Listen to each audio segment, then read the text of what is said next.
I tried to write something, but you realize, dang, I just ran out of topics. Like, I just have nothing to write about right now. No? Yeah. Come on, this is for you. Yeah. Alright, so this is kind of my, like, poetic dedication to poets who have nothing to write about. So I just got mad one night and said, you know what? I'm gonna rebel, be rebellious, and just write a poem about nothing. Absolutely nothing. So this has no subject, it's just about nothing. I'm serious. Laugh. Told you. I'm just fine. Alright. This poem is about your tax return, and if you got burned like I got burned, you probably earned nothing. This poem is about nothing. Absolutely nothing. This poem is about what you're qualified to do after 4 hard years of undergraduate school. Nothing. This poem is about what blacks were given after slavery kept the home of bravery's economy driven. Nothing. This poem is about what songs like Laffy Taffy and Miss New Booty are possibly doing for the inner city community. Nothing. Absolutely nothing. This poem is about what politicians are chatting about, what rhetorical questions are asking about, and what Soulja Boy and Lil Wayne might actually be rapping about. Absolutely nothing. This poem is about what victims of colonialism are drinking, what you do at a party when you're mingling, and what President Bush might presently be thinking. Nothing. Absolutely nothing. This poem is about what most of us make after taxes, bills, taxes on bills, and new congressional bills on taxes that put the average in the tax brackets and make it very hard to manage. This poem is about my favorite thing to do as a stress reliever, what you get for no work and just being a dreamer, and what the federal government did after Hurricane Katrina. Nothing. Absolutely nothing. This poem is about what we knew was in Iraq instead of weapons of mass destruction, what has been done to cleanse government corruption, and Homeland Security's actual purpose and function. Nothing. Absolutely nothing. This poem is about what constitutes the middle of a donut, what's so special and helpful about yoga, and what we do other than being a darker hue that causes my people to constantly get pulled over. Nothing. Absolutely nothing. This poem is about what tastes better than a beef patty with cocoa bread, butter and cheese, black-eyed peas, arroz con camarones, red Kool-Aid, frosted flakes with sugar, and all sorts of other foods that ain't so good for you. This poem is about nothing. So much nothing that if you listen long enough, it's strong enough to sound like it's saying something, to sound like it has a function, to sound like there's a point it's touching. But when you break it down and bring it back around, you end up with a frown, because despite verbs, adjectives, and nouns, this poem is not profound because it's about nothing. So what if you mad? That's making me glad. Look me right between the eyes as your blood pressure rises. Besides, what you gonna do? Nothing. You can't stop me. And if your life ever comes to be what this poem is about, just fax me a blank sheet of computer paper and I'll send you a copy of this piece so you can hang it up right next to the awards that you got for nothing. Absolutely nothing. And maybe tonight you just learned enough about nothing to actually make your life mean something. But in the meantime, thanks for listening to me talk about nothing. Absolutely nothing. That was nothing.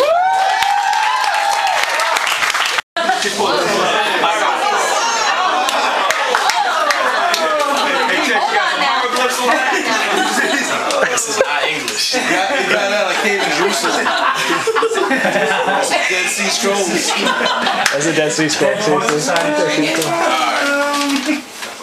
This poem is about like alright, control of your life. Cause I really struggle with that a little bit. Sometimes you want to control things like down to a T. But this poem is really about how we don't really have as much control over everything that we think we really control. And so it's really just about kind of, you know, the old phrase, kind of just letting go and letting God. So it's kind of about that. Alright. Might be kind of rough. Alright. Somewhere along the line we bought into the line that we were actually in control of our lives, but that, my friend, is a lie that to believe will be so foolish, because at its very best you see control is just an illusion. So don't be surprised when your grip tightens and your adrenaline heightens and you still can't predict any of life's surprises. Surprise, it's the world we live in. See, we've been sinning since the beginning, and in the beginning the lust for more took us from the image of God to hiding on all fours as if we thought we were in enough control to hide from God. Created by our creator, fashioned in the likeness of our maker, we became the great debater and debated and settled on the thought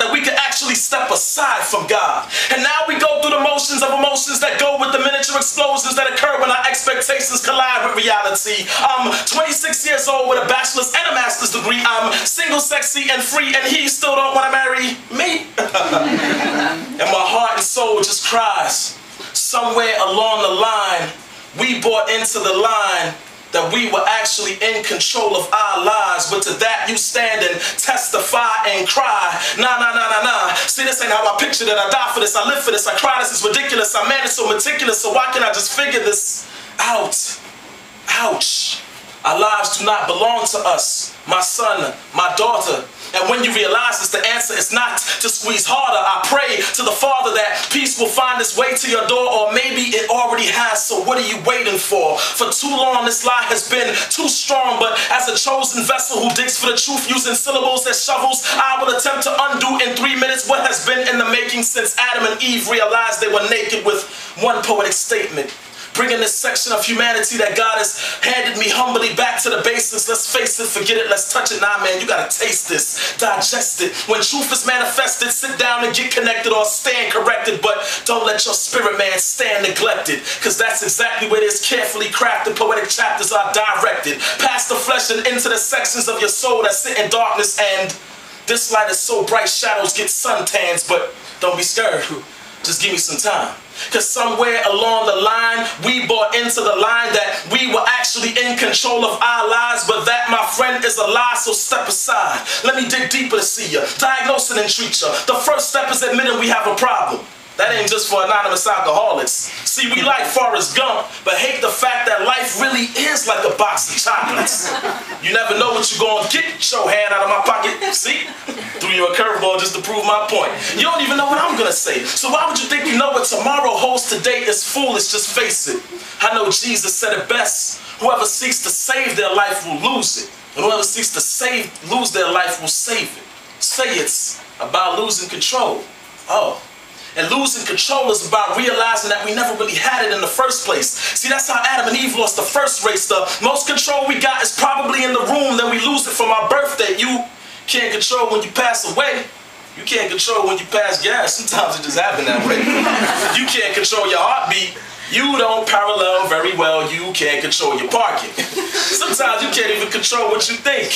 I know some of y'all are like, yeah, all right, but purple monkeys riding bicycles on Miami Beach will show you that I'm right. I say all that to say this is a natural part of life. God is the sole controller in more ways than one player. We don't run this, and when we think we do, we run risks of being old news like floppy disks, because nearly every which way we go is a way we've never gone before. Admit to yourself and humble yourself and keep your eyes upon the Lord, and you'll be fine in the process of time. But somewhere along the line, we bought into the line that we were actually in control of our lives, and that, my friend, is a liability.